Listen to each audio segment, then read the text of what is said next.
if you take down Dan Snyder for lewd emails or crude verbiage or intimidation or things of this nature, well, that would open up a door, a can of worms where, who knows, one of those other owners could get taken down as well. And they don't want to set that precedent.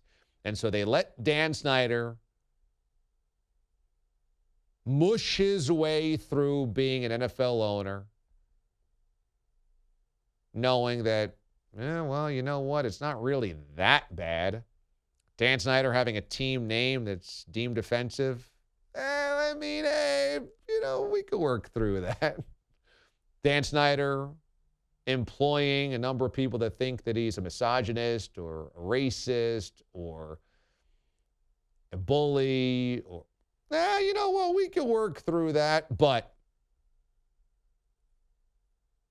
hide away money from other owners? Oh, no.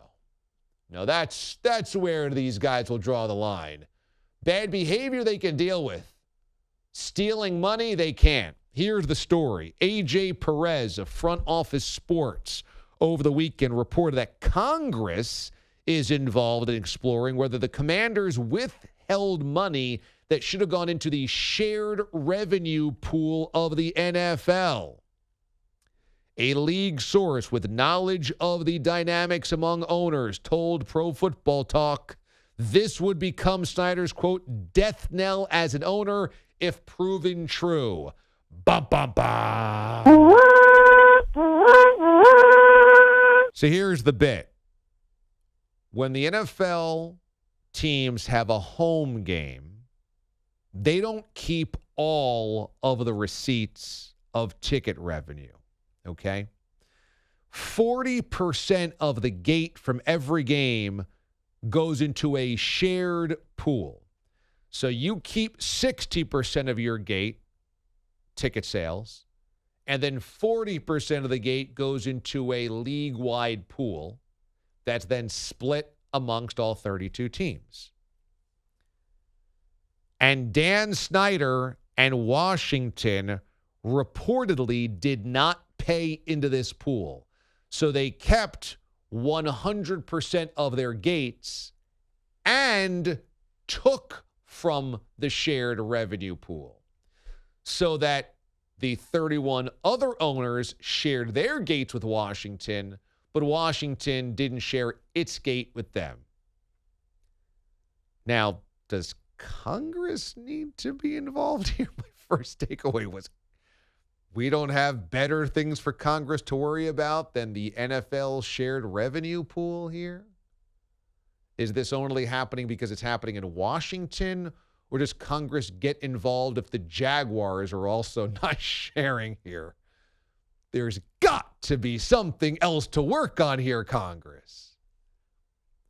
But either way, quote, the death knell, if proven true, for Dan Snyder. Now, wouldn't this be funny? And wouldn't this be just perfectly NFL?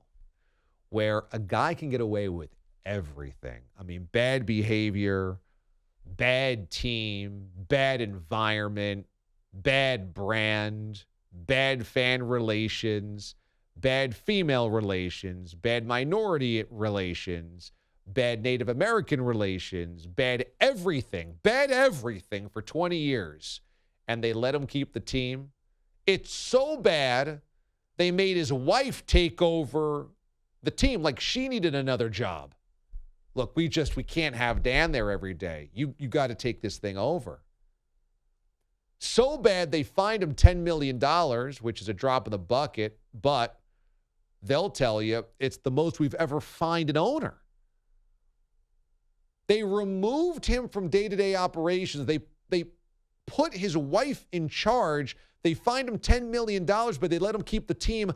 Imagine they let him do all of that other stuff.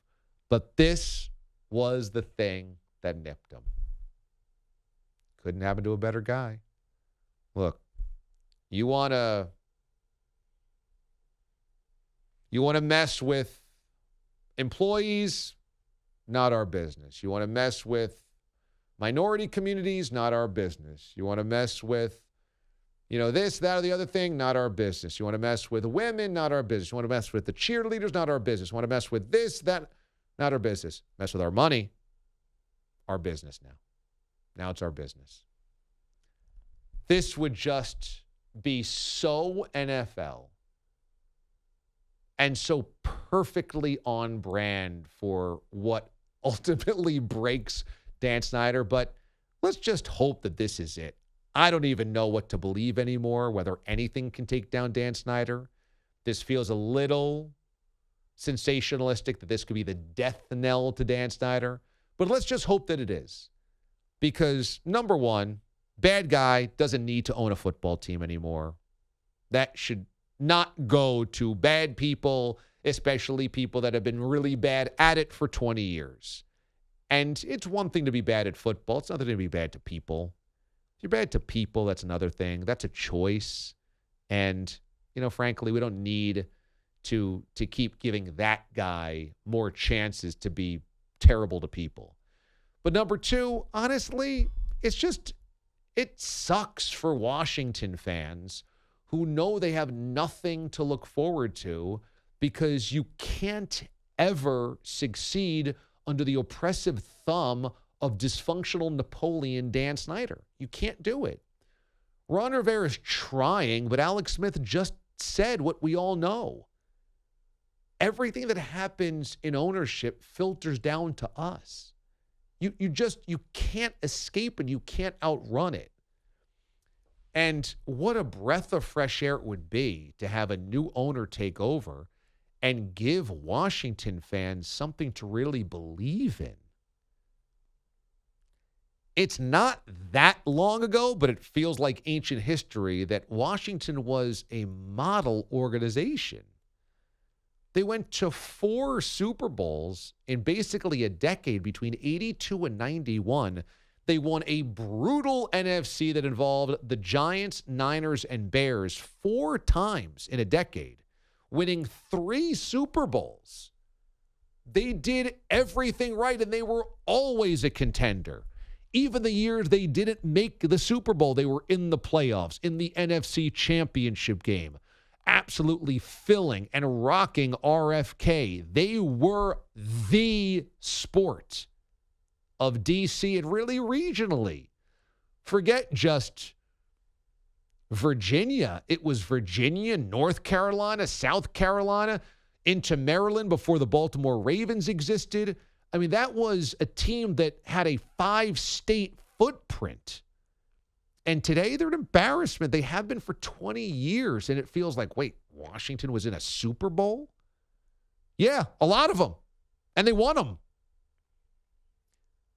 So I hope this is what does in Dan Snyder. Goodness knows he's deserved to have that franchise taken away for many, many years. But we'll see. Don't mess with the money. Don't touch my money.